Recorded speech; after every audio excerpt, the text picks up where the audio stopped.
Hey, good morning. This is Chad Wakefield out here in the beautiful Santa Ana Mountain Park. It's near my home in Arizona. It's my favorite hiking spot. It's an area that also tends to generate a lot of ideas. I'm out here thinking, and one idea that's been kind of swirling around is the difference between requirements and formulas in developing projects. A lot of folks, frankly, avoid the exercise of gathering requirements. Which occurs after you've got a business case and a little bit of a problem defined. Your note-taking, your collaboration in that stage is really, starts to form the basis of what you're going to do. What most people look for is a formula. So instead of going through that hard work and that process of convening some stakeholders, particularly the sponsor and whoever influences them, and sitting down to gather and collect requirements, they say, well, we think we have this issue, we got to solve it. So what has everybody else done? What formula can we apply to our problem? And it's not a bad approach as part of what you're doing. Doing some research, looking at existing conditions, looking at some analogies. That's where analogous estimates on cost and time comes from other similar projects, right? So it's not a wrong move. It's not a misstep. You should do that. Why reinvent the wheel? The problem, though, is you most likely cannot apply the same formula to everything that you do, unless you're making the same kind of precision tool, for example. Can't really apply a formula. And repeating the outcome of that precision tool, that's a quality thing anyway. That's meeting spec. It's being Toyota.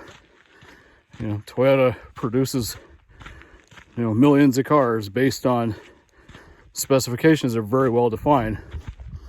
They turn out a quote high quality product because it meets spec, meets the requirements that are laid out early on, and you can't turn that into a formula because you're producing the same models of the same thing over and over and over again.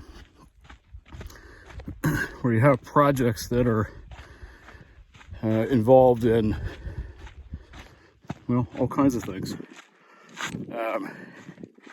Probably more often than not, you're going to be needing to apply a little bit of some scientific method.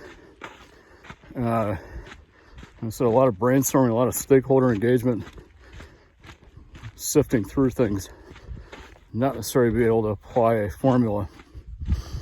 You will have requirements, though. If you have a project that has to meet a certain government code or a certain client's set of requirements, you're gonna have some defined requirements that you're bringing into the project. But those requirements aren't really your formula. Your formula is probably going to be rewritten almost each time out to a certain degree. And you'll draw on experience. But again, experience is not a formula. A formula is A plus B plus C equals D. It's not that easy. You don't always get a pass, and you don't always get that luxury to to get away with something that easy. What you really have to do, though, is you do have to approach everything differently. You have to define your problem first. It's I went to undergraduate program in urban planning, and we studied the rational planning process, and defining the problem was the first thing. Project management and this kind of general business, when you're rolling something out, it's what's your business case? They're one and the same. Well, you have that no matter what you're doing.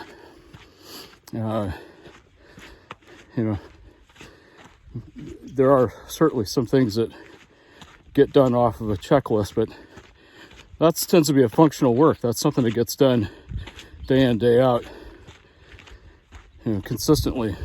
But it's not projects. It's not anything where there's a problem that has to be solved and there's a unique thing that gets delivered at the end. So define your problem. That's job one. There's some sayings, some literature out there that the solutions are often within the problem. And I think that's true. So if that is the case, you have to start with the problem first. Don't skip it. It should be a link to your exercise, and it often is. I think what happens a lot of times is, hey, we have a problem. So, Chad, go fix it. That's your job, and we want it done quickly. Well, there should be some discussion after that. That's fine. You can delegate something off. You can assign, you can hire it out. But then you have to talk about it. Why is it a problem? What do you want to achieve through solving it? What else is going to come up as a result of trying to solve it?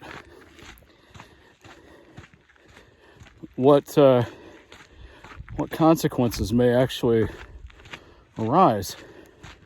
What other things might it solve? Are you going to get some added benefit?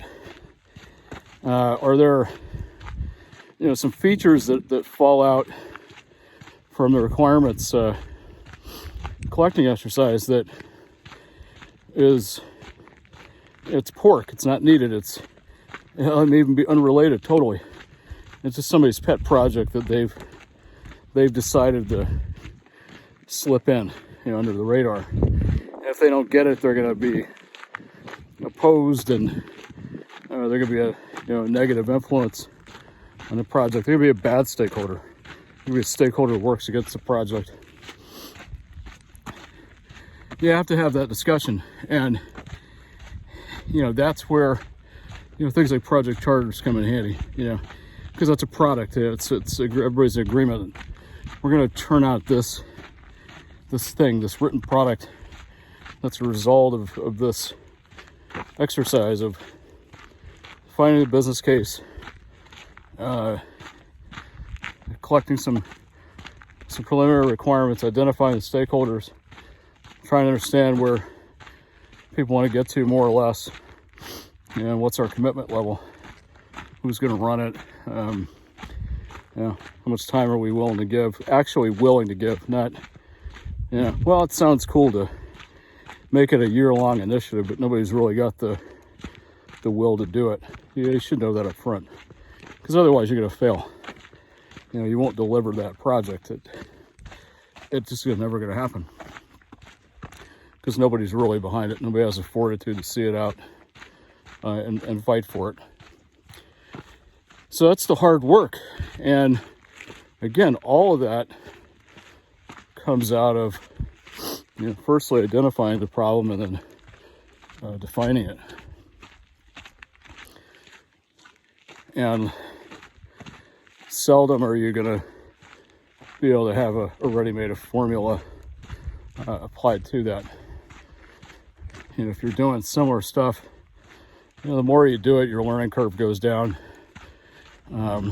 Your response, the grade, not the quality, meaning,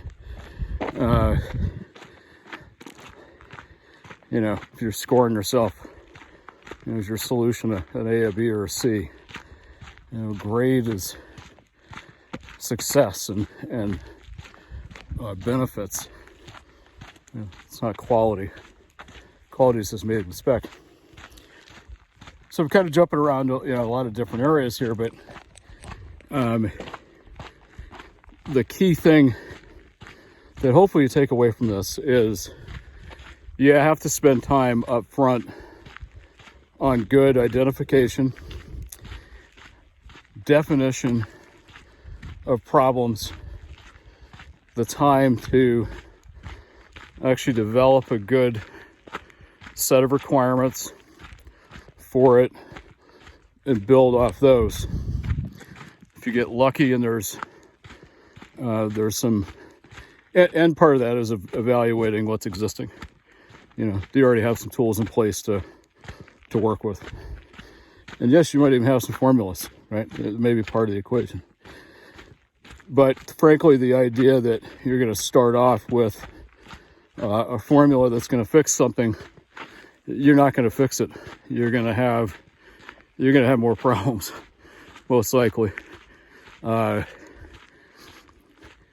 you try to tweak formulas and adapt them to stuff, your equation gets all messed up. Your set of equations gets all messed up, and your result is not what you wanted it to be. So hopefully that helps. Thanks for watching. Hopefully you got something out of this. Certainly be open to trading tips and tricks and ideas and learning about successes, and I'm willing to share mine as well as my failures. Sorry about that. In return, and if nothing else, maybe get inspired to go find your spot to generate ideas. Thanks for watching. We'll see you later.